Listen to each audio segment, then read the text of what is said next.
एक तरफ नीतीश सरकार बेटी बचाओ बेटी पढ़ाओ का नारा लगाती है, एक तरफ बेटियों को धरना पे बैठा देती है। इससे तो अच्छा है कि हम लोग बेटी माँ के गर्भ में ही मर जाते। है जो 90% पूरी हो चुकी है उसको आगे बढ़ा के जल्द से जल्द हम लोग की नियुक्ति करें, बस यही मांग है। जब आप लोग आज चौथा दिन है, आज का परमिशन 4 बजे तक का है, इसके बाद क्या सोच? इसके बाद मैम यही हम लोग को सुनने को मिला है सरकार द्वारा। हम लोग भी एक शिक्षक हैं और सिस्टम से चलना चाहते हैं और डेमोक्रेसी का सिस्टम का हम लोग सही पालन करना चाहते हैं। उसके विरोध हम लोग नहीं जाना चाहते हैं।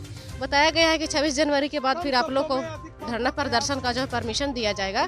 तो हम लोग सोच रहे हैं कि हम लोग शांतिपूर्वक यहाँ 4 बजे के समय खत्म होने के बाद अपने अपने के घर जाएंगे और फिर हम लोग इसी एकजुटता और इसी जज्बे और इसी जुनून के साथ हम लोग धरने पर आकर बैठेंगे। जब तक हमारी सरकार हम लोगों को मांगना पूरी कर देती है तब तक हम लोग यही धरने पे बैठे रहेंगे। और सरकार से सिर्फ और सिर्फ यही कहना है कि हम लोगों को जल्द से जल्द शेड्यूल जारी करे और नियुक्ति पत्र अपने हाथों में सौंप दे कि हम लोग अपने अपने घर आराम से चले जाएं। बस यही सरकार से मांग है। कड़ाके की ठंड में रात में आप लोग यहीं बैठे हुए? जी हम लोग यहीं बैठे हुए थे। प्रशासन के द्वारा उजाड़ दिया दिए खाने पीने का जो सामान सब बर्बाद कर दिया गया है। प्रशासन को क्या अभी भी 4 बजे का वक्त नहीं मिलेगा तो फिर डंडा चला सकते हैं ये लोग? हाँ चला सकते हैं, बिल्कुल चला सकते हैं, इसमें दो राय नहीं है। हाँ तो सरकार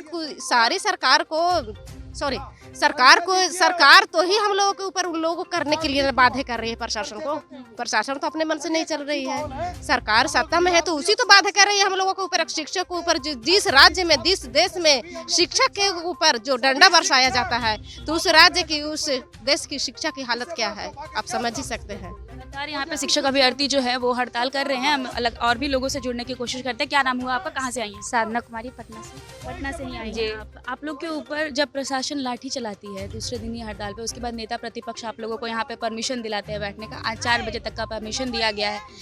इस पर जब मुख्यमंत्री खामोश रहते हैं, उप मुख्यमंत्री खामोश रहते हैं, शिक्षा मंत्री तक खामोश रहते हैं, तो एक महिला शिक्षक क्या कहना चाहेगी? इस पे क्या कहना चाहेंगे? इस पे तो देख ही रहेंगे हम लोग में कितना दिन से धरना पे 4 दिन से लगातार बैठे हुए हैं हम लोग महिलाओं पर बर्बरतापूर्वक लाठीचार्ज किया जाता है। एक तरफ नीतीश सरकार बेटी बचाओ बेटी पढ़ाओ का नारा लगाती है, एक तरफ बेटियों को धरना पे बैठा देती है। इससे तो अच्छा है कि हम लोग बेटी माँ के गर्भ में ही मर जाते कि कम से कम ये दिन नहीं झेलना पड़ता। हम लोग को आज धरना पे नहीं बैठना पड़ता। आज हम लोग छोटे छोटे बच्चों को छोड़ करके यहाँ धरना पे बैठे हुए हैं 4 दिन से लगातार। अभी तक सरकार की तरफ से कोई आश्वासन नहीं मिला है।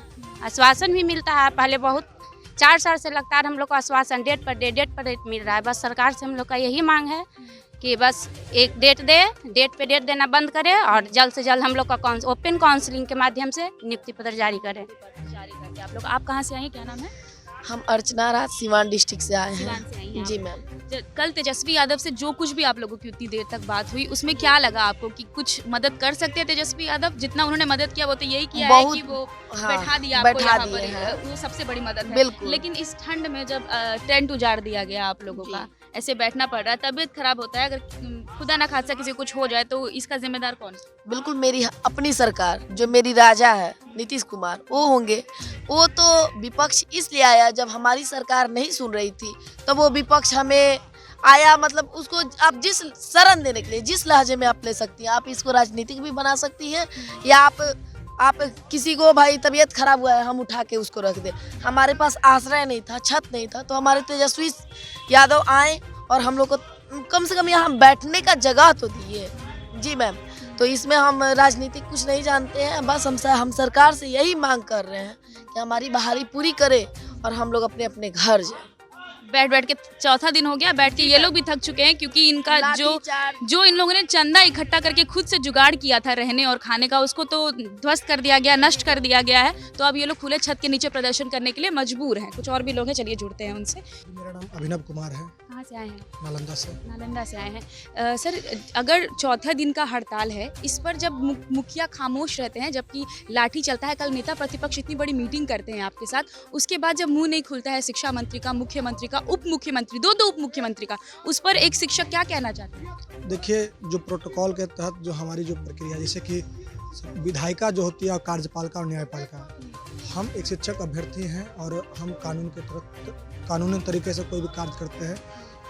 हमारा जो भी नियमावली होता है वो प्रधान सचिव बनाते हैं और उसको लागू करते हैं शिक्षा मंत्री। हम उनसे मिलने का प्रयास कर रहे हैं और डेलीगेशन टीम को बुलाया गया है। हम लोग जाएंगे और जो भी आश्वासन मिलेगा उस अनुसार हम लोग काम करेंगे और आगे उसके बाद जिस तरह का आश्वासन मिलेगा उस अनुसार से हमारी प्रतिक्रिया होगी। प्रतिक्रिया होगी। अब अच्छा, आज जब अब परमिशन मिला आप लोगों को 4 बजे शाम तक का, उसके बाद फिर से प्रशासन का डंडा हो सकता है चल जाए अगर आप लोग बैठे रहेंगे तो, इसके बाद क्या तैयारी है? जी नहीं, डेलीगेशन टीम मिलने के बाद हम लोग का आंदोलन स्वतः समाप्त हो जाएगा, क्योंकि डेलीगेशन टीम में ये जान लीजिए कि जब भी मिलता है आश्वासन वो पॉजिटिव ही मिलता है। ऐसा नहीं है कि कोई नेता कह देंगे कि आपको बहाली रद्द करने की बात हुई ही नहीं है और बहाली होगी, लेकिन वही बहाली में जो डिले हो रही है, जो देरी हो रही है, हम चाहते हैं कि उसको थोड़ा इमीडिएट किया जाए। इसी के लिए हम लोग का धरना हो रहा है। ऐसा थोड़ी कि बहाली रद्द हो गया, ऐसा थोड़ी कि और कोई प्रतिक्रिया हो रहा है। बहाली होगी, हम जानते हैं इस तरह का बात, लेकिन थोड़ा डिले जो हो रहा है उसको तेज़ी किया जाए और अगर आज का आश्वासन अगर पॉजिटिव आता है तो हम आज ही आंदोलन टूट जाएगा, क्योंकि ये नियम होता है, ये प्रोटोकॉल होता है कि आप धरना कीजिए, शांतिपूर्ण धरना दीजिए और उसके बाद है आपको किधर से पॉजिटिव रिस्पॉन्स जी बिल्कुल बिल्कुल पॉजिटिव रिस्पांस मिलेगा और पॉजिटिव पहले से भी रहा है। बशर्ते ये है कि जो डिले हो रहा है बहाली में, हम डिले नहीं चाहते हैं, क्योंकि ये 3 साल से हम लोग देख रहे हैं और अभी तक तो नेगेटिव कोई इस तरह का न्यूज़ नहीं हम लोग को पास आया है। पॉजिटिव का उम्मीद है। जो लगातार आज चौथे दिन प्रदर्शन कर रहे हैं, इसको लेकर के मामला आपको हमने बताया कि किस तरीके से इनके ऊपर लाठीचार्ज किया गया अपनी मांगों को लेकर, अपने अपॉइंटमेंट लेटर को लेकर के। दुर्भाग्य की बात यह है कि जितने भी शिक्षक 94,000 शिक्षक है, हाईकोर्ट की तरफ से परमिशन मिल गया था इनको बहाल करने का, उसके बावजूद भी इनको बहाली नहीं दी गई, जिसको लेकर के यह हड़ताल कर रहे हैं। क्या नाम है आपका?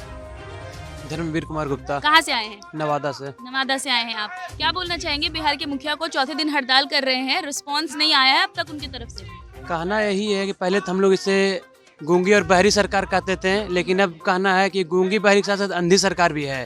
वो 4 दिन से ये नहीं देख रही कि हमारी माँ बहनें और जितने भाई लोग हैं ठंड में इस तरह से रह रहे हैं रात में। यहाँ तक हमारा टेंट भी हटा दिया गया है, फिर भी रात में रह रहे हैं, लेकिन वो अंधी सरकार, उसको अभी तक दिख नहीं रहा कि हम लोग क्या कैसे रह रहे हैं यहाँ पे। आपकी उम्र क्या होगी लगभग?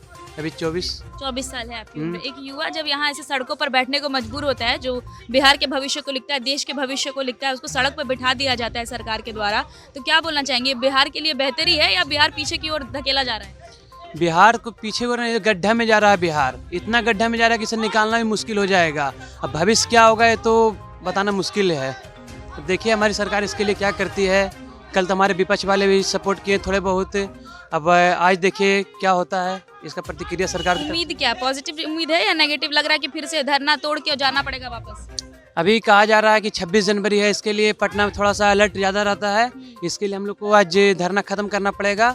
जैसे ही 26 तारीख ख़त्म होगी उसके बाद से हम लोग फिर से जोर शोर के साथ यहाँ पे आएंगे और अपनी जो मांगे हैं वो पूरी करके ही जाएंगे। 26 जनवरी की वजह से आज हो सकता है धरना प्रदर्शन खत्म करना पड़े, ऐसा इनका कहना है। और अगर नहीं मांगे पूरी की जाती है तो फिर से 26 तारीख के बाद ये लोग आकर के यहाँ पर बैठेंगे अपनी मांगों को लेकर के। क्या नाम हुआ आपका? कहाँ से आए हैं? गया से। हाँ? गया से आए हैं। थोड़ा सा, अगर नीतीश कुमार आज कुछ नहीं बोलते हैं, पॉजिटिव रिस्पांस नहीं देते हैं, तो फिर आप लोग को धरना तोड़ के आज तो जाना पड़ेगा। आज जाना पड़ेगा, ठीक है, लेकिन फिर हम लोग इसके बाद प्रशासन से अनुमति लेने के बाद फिर हम लोग वापस इसी धरने पर शांतिपूर्ण तरीके से हम लोग आगे आंदोलन जारी रखेंगे। आगे आंदोलन जारी रखेंगे। क्या लग रहा है आंदोलन करते करते दिन बीत जाएगा कि सुनेंगे नीतीश जी? सरकार के ऊपर हम लोगों को पूरा भरोसा है कि हम लोगों की मांगों को जरूर माना जाएगा और हम लोग जरूर कामयाब हो गए। उम्मीद है आपको? उम्मीद है, बहुत उम्मीद है इस सरकार से, हमारे मुख्यमंत्री महोदय से, हमारे शिक्षा मंत्री महोदय से बहुत उम्मीद है। तेजस्वी यादव को क्या बोलना चाहेंगे? इतने लंबा मीटिंग किया, आप लोग को परमिशन दिलाए यहाँ बैठने देखिए, के लिए? तेजस्वी यादव से हम विशेष कुछ नहीं करना चाहते हैं। हम किसी भी चीज़ को, हम अपने मुद्दों पर ही रहेंगे, हम अपने मुद्दों से लेकर इधर उधर नहीं भटकेंगे। हमारी एक ही मांग है, बस ओपन कैंप के माध्यम से हम लोगों को नियुक्ति पत्र दे दी जाए, बस इसके अलावा हम कुछ नहीं करना चाहते इस मुद्दे